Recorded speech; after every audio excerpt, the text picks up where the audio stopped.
I need a washroom that is comfortable for me.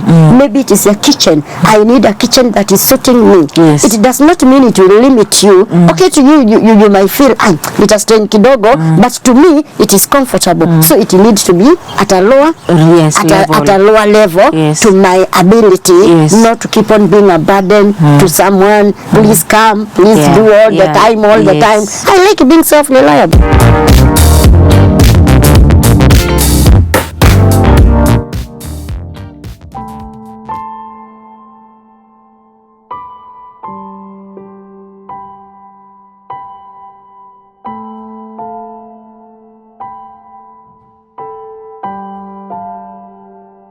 Hello there and welcome to yet another episode of Kaleki's Health Moments, where we live healthy one story at a time. Today our guest is an amazing woman who is not allowing the odds in her life to get the better of her.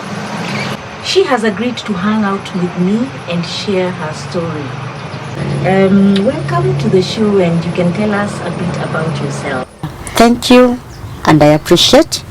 I'm glad to be with you, Aleche. I'm grateful for this moment too, and I thank the Lord. My name's Mary Wanza Muli, a lady from Ukambani, having grown just like any other child in life, and schooled in Ithika, then School for Disability. It is called Joytown. I was also adopted by Jeshila Wokovu. My mother faced a lot of problems, difficulties. We are 7 of us. So having been born in a family of all of us disabled, short people, 3 severe cases like I am. I'm in the category of severity. I have 2 brothers also in the category of severity. I'm number 3 in my family. So when I was born, there was a lot of challenges and a lot of difficulties. Then nikasikia tu tumekuwa adopted, I and that brother. So we went to Thika. So I grew in Thika for 22 years. But I used to visit my mother on and off, especially when he had closed the school. After class 8, I went to Form 1, Form 2, Form 3, Form 4 in Kisumu. From Kisumu is when now I came to Kenyatta KMTC. I was rehabilitated. They have a department for rehabilitation. Now rehabilitation is a place where you can get comfort of whatever kind maybe you are passing through. Now having passed through the disability, the facilities there now is what now made us to become rehabilitators as we continue with our education. Where in KMTC or in rehabilitation KMTC Kenyatta, I schooled the administration, front office, and secretarial work, records. I was capable now, and I schooled and I passed very well with grades that are credit grades. Despite of doing well, I've not yet got job. What happened after I finished the schooling, I did my interns or my internship. Yeah, in the same Kenyatta. Okay. And then we worked with the Cambridge Research Institute. So that's where my recommendation actually is. We were admitted or we were taken as casuals. In the so doing, we did not get jobs. Okay. So after we were taken out, I visited the National Council Person with Disability. So that's why I have my recommendation again that I'm capable, I'm competent, and I have this. I still have their recommended letter. Then I thought life would still be good with me, and then they give me what? They give me a job. But what they were having that time, it was data entry. I became very competent and became very well, but still they did not employ us. They did not give us a job.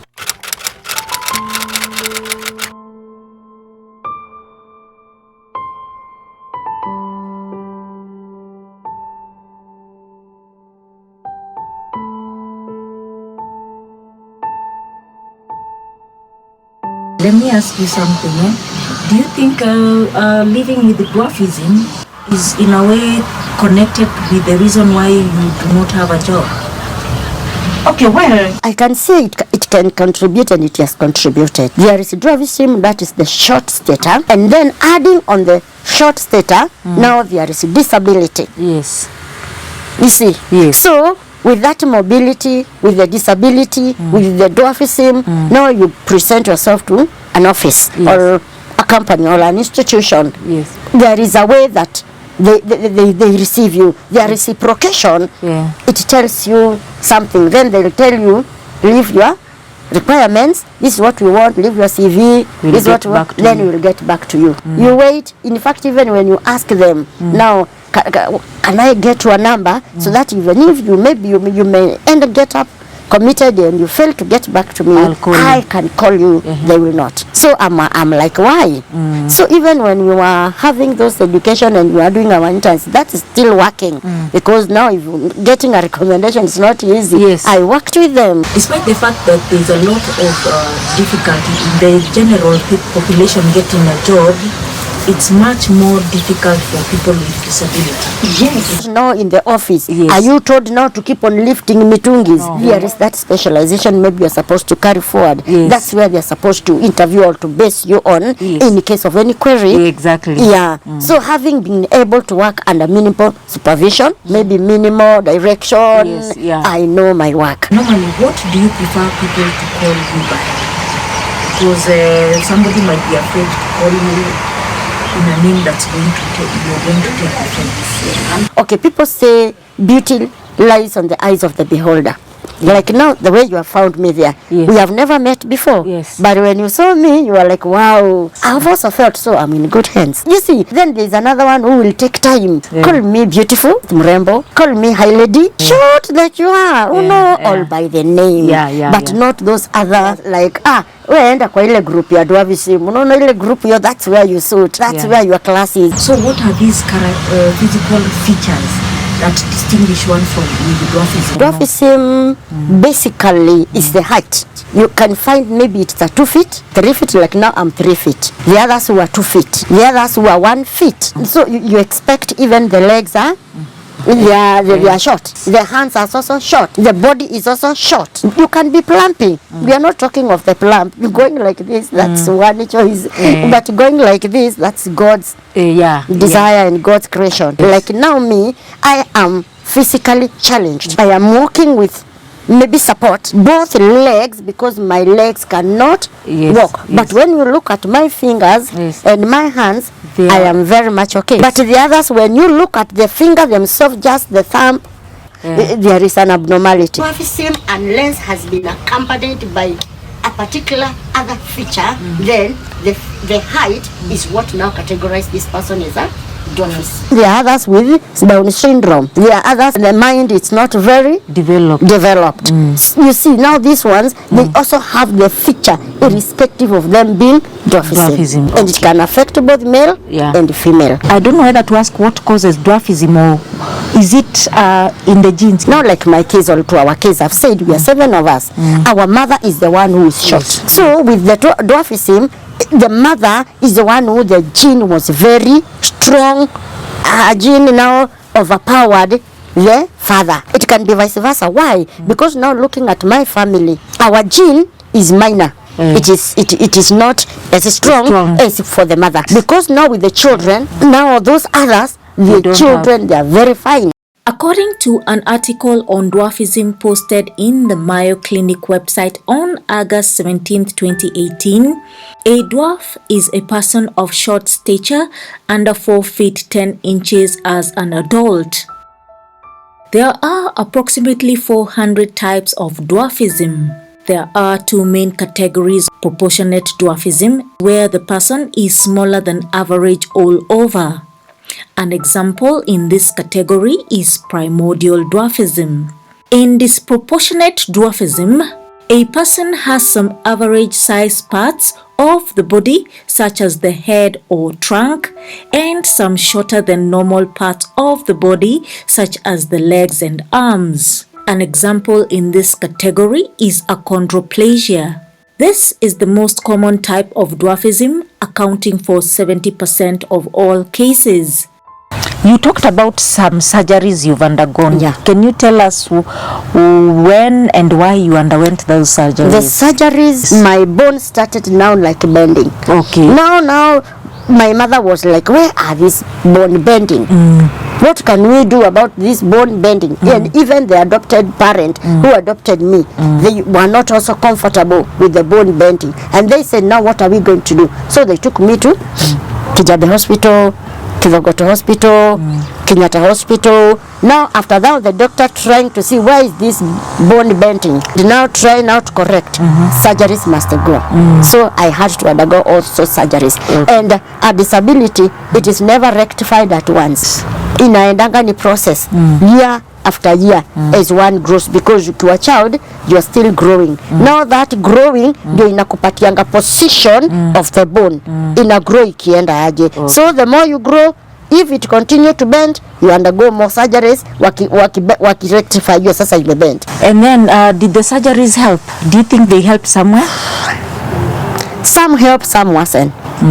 Because it will depend to what specialist that you go through. So some of them weaken because after what they have done, there is a weakness, and now they have made it now weak.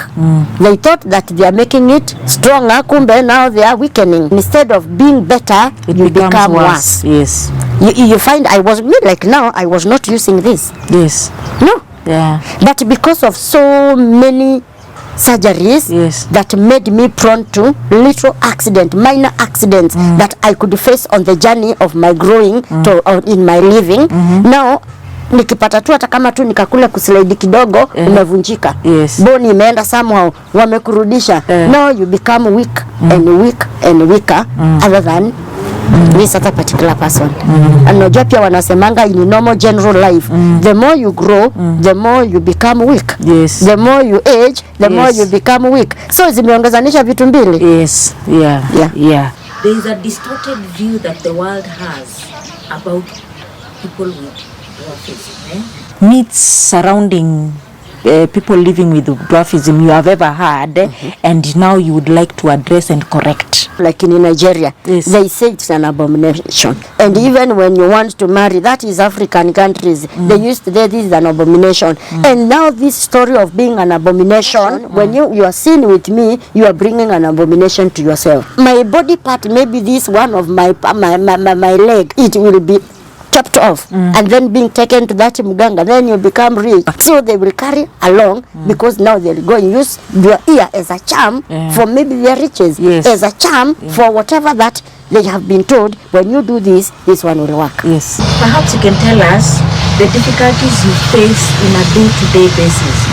You know, the challenges you can say you face in just a day-to-day basis. You want to eat, you want to sleep, you want to have maybe a home, you want to maybe to get some money because money is power. You want maybe to meet maybe people, you want to go to a certain organization, you want to go maybe to a certain, like now reaching here. You see, it has cost very expensive for you to make sure that nimefika hapa. You want to carry maybe a bucket to the bathroom. You are not able maybe. You want to eat. You see, there is no maybe that preparation for making the food so that you may put it on the table. Maybe you are jobless like I am. How will it be not be a challenge? Job ni kumaanisha I have some money. So I am well up. Nikiona sitaweza kufua nguo, I will call that particular person there. Wewe kuja clean for me this. Life imekuwa comfortable. Lakini hauna. Will that life be comfortable? It will not be. It will have those bumps and bumps that are not easy to walk over. They are not easy to walk over because of the shortcut. What is it that you have had to adjust in your house so that it can suit your needs? I don't have a home right now. I don't have a place that I can stay. If there is someone who can just have that will and then says that please come, I have this place for you, just take it. I will appreciate because niko homeless, I am jobless, niko lifeless. So you find that me niko I need a washroom that is comfortable for me. Maybe it is a kitchen. I need a kitchen that is suiting me. It does not mean it will limit you. Okay, to you might feel it has strain kidogo, but to me it is comfortable. So it needs to be at a lower at a lower level to my ability, not to keep on being a burden to someone. Please come, please do all the time, all the time. I like being self-reliable. So now when you put for me on top there, how will I reach there? Surely I was in rental. Still the woman who was hosting me also in rental.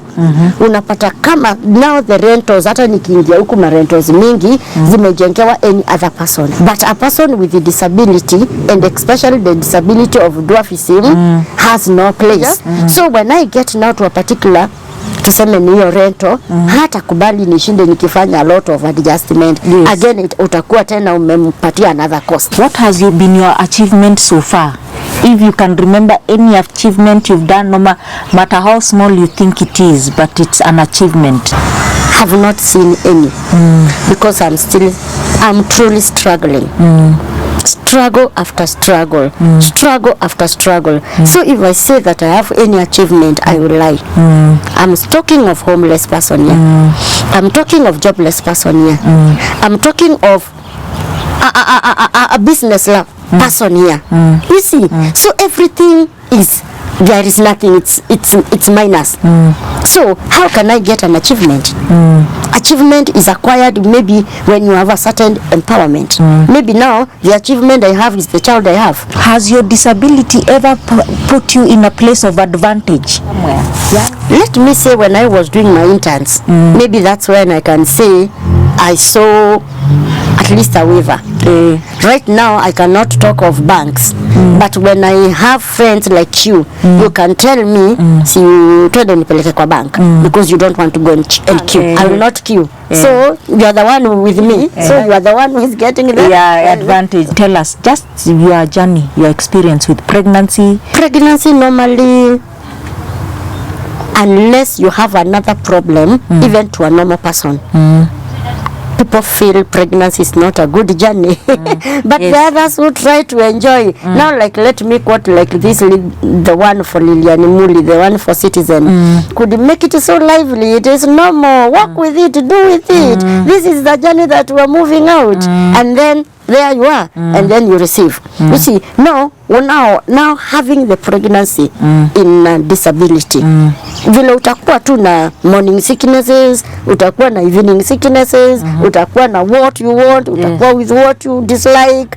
It is the same way. Yes. But then there is an added weight on a weaker vessel that's supposed to deliver the child forth. Now becomes, if it will accompany maybe pressure, it will accompany maybe trauma, it will accompany maybe sicknesses that will come along with the pregnancy, then it is not something good. Like mine was not good. It had trauma, it had now which brought pressure. I was collapsing every now and then. It's a journey that I did not like. And we'll talk about it in the second part of this episode.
Perhaps you can add something maybe I might have left out and address society and people living with the dwarfism. Know that there is no request or letter that one make. You find yourself, you have been born. And again, there is no letter that you do like a bribe. You tell God, I want to live tomorrow. That's one thing that one has to understand. That you, person outside there, you don't have a choice. You found as I found. We have come out to the system of illiteracy. Let me say to the world that accept the other person the way you accept yourself. Bible says very, love your neighbor as you love yourself, because I cannot pass what I don't have. If I don't love myself, I look at myself na naona hii inakaa hivi, naanza kujicriticize. Naona hii inakaa hivi, naanza kujicriticize. Nikijiangalia kwa figa kwa kioo naona inakaa hivi, naanza kujicriticize. Will I love myself? But if you love yourself, you will polish yourself, you will make up yourself, you will dress your hair, you will make your body, you want to look that perfect thing that you can want to be, and before the person, then you are like, wow. Now that you are able now to laugh. So I can want to tell the world, please love everybody. Love everyone that you meet across. There is a lady in Safaricom, is armless, completely armless. But that lady is doing very well before Bob Colimo died. I think walikuwa wamekaa akaona this a potential lady and they gave her the job. Today she is doing very well because they saw and she had someone to listen to. Yes. What we face mostly the person with disability, we don't have person who can listen to and then give you the opportunity and then prove who you are. Yes. So that's where there is a block. Yes. The organization, the institution, the companies where we go to seek maybe some of these jobs, having been educated. So our education in most of the people of disabilities, any disability, in a bakingi to just as a flower and a life you went through. So if there are some fruits that we are to accompany the education that you received, lost along the way. It is just scattered. It is just scattered. And then you find that this particular person is reaching a point of committing suicide because now you are just saying hakuna mali niko na value. You lose your own value. You yourself, you have no value to yourself because where you have gone umepata you have no value. You have no place. I can wash the utensils. Now who is this particular person mwenye ataona I can wash the utensils, then akupatie uanze kuosha vile utensils. You wanna, so you can do this. Lakini hata kupatia that place, you are not being given a chance, that opportunity to prove yourself. Yes, who you are. You see, so that one, it becomes a life that it's not encouraging to a person with disability. Yes. Now talking now to that particular person now is a dwarfism, a disabled person. First, talk to yourself. Accept yourself. See what best, because each and every one of us has a best of yourself. Having been a silent and introvert person, nowadays meeting to person, I know how to express myself. I know how to talk to people. I know how to address people. That one I'm very good at. You see, when now going to the place where I am able to socialize with them. What do you want? Me, I can live under whatever pressure. Even if it is in your house and you are like pressuring me, I will live with it that I'm facing it. So most of the people that I can tell, I can want to take to, that you have something, just to know how to socialize by first accepting yourself. Then want to know what you can do now better. Even if it's serving tea. When given that opportunity, serve the best that you can ever serve. Yes. If it is maybe carrying a spoon, carry that spoon the best you can ever carry. Yes. And then you feel you have done it your best. To the best of your ability. Yes. Okay. If there is an appeal you'd like to make, just make one.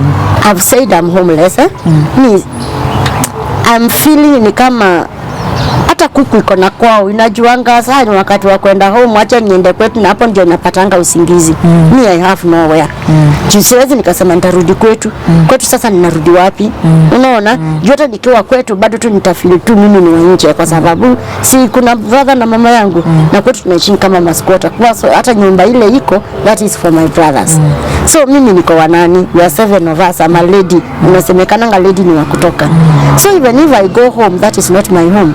It is not, I don't have a place of belonging. Unaona tu, just kufa tu because the death can accept you because utakuwa chini. But I'm not dead. I'm alive. I'm experiencing this life. So nauliza tu, if there is anyone who can give me a home, niweze kupata niko tu kwa nyumba yangu, kama sasa niko hapa nisikia hapa ni kwangu, it can really heal my wound. I'm able to work under whatever circumstance. I'm capable of working. Empower me by either giving me a job or helping me start a business. Business yenye naweza fanya, Sai, I know how to make your hair. Hizo hair unaziona hivyo, I can make you irrespective of my disability. My hands can really plait very well. Kuna ule unakuja unamwambia kuja nikutengeneze, na wewe in return unitengeneze. Yes, yes. Unaona? Sasa hapo hakuna malipo nitalipa. So inakuwa there is an exchange of something. Yes. Again, I do visit those small salons zenye zinaweza ni accept, sio zote zinaweza ku accept. The other third thing is that I'm in need of a wheelchair. Sio ile push wheelchair, kuna ile automatic wheelchair yenye itakuwa self reliable kwangu. Niki amwani kuenda, I don't need to ambia mtu wewe kuja unisaidie tuende mahali fulani. Yes. Nitakuwa self independent. So na desire sana, na desire sana. They are very expensive. I cannot afford. The other thing naweza penda, I have a son who is schooling. Siishi na yeye, anaishi kwa shosho yangu, unaona? Lakini sengine anakuja. Kama sasa nimekuambia kuna ka disability. So inakuwa we are a burden. So kama naweza pata tu mtu anaweza sema be a burden to us once and for all, like nimesema I was adopted but now the parents are late. Walini adopt. Walichukua wakasema you are part and parcel of us. So walikufa wakijua they have impacted education to me. Wamenipatia home of that time. Unaona? So sasa niko nje. Sasa huyu mtoto na mimi nitakuja kumwambia nini? So just someone who is just there. Anaona tu acha tu ni you can do something for the child. Be it homing them, school, sponsoring the school. Now you've said you can work and you've not told people what kind of work you're doing. I know you said it back then, but say it now. No, mimi nimesoma ama I've schooled as a hospital administrator. Lakini administration haisikuangi ni hospital peke yake. Yes. Unaona? So administration can be either institution, organization, anywhere that you want me, even if it's a big restaurant like this one. I can very well administrate. Then I have front office services. Then ninaweza peana, I do it very well. I'm capable of talking and making friendly. Without lose anything. Unajua very good receptionist. And again secretarial work. Unajua computer kama sijui nini. Hiyo nikishika napeleka tu. I do it. I don't know 30 words per minute. I think hata hiyo ni kidogo. Naweza fanya 50 words per minute. 50 words per minute. Na ziko correct. Yes. So mimi naweza penda tu kuomba job either front office, either secretarial work, or unisaidie kufanya tu business. Unajua nikisha kuwa tu nimekuwa empowered, me my only cry is the empowering part of life. Hiyo tu. Right now niko physically disabled, niko only disabled. Sasa siwezi nikafanya anything because I'm not empowered. I have 2 numbers that are reachable. 0726, that is Safaricom. 0726 06 5906. 0726 06 5906, that is Safaricom. Airtel line 07 39 971 639. Airtel 07 39 971 639. Thank you so much. I'm waiting your positive response towards my cry. Dry these tears. Amen. We're taking a break, and in part 2, Mary is going to share with us a tragic event that happened in her life. Don't go away.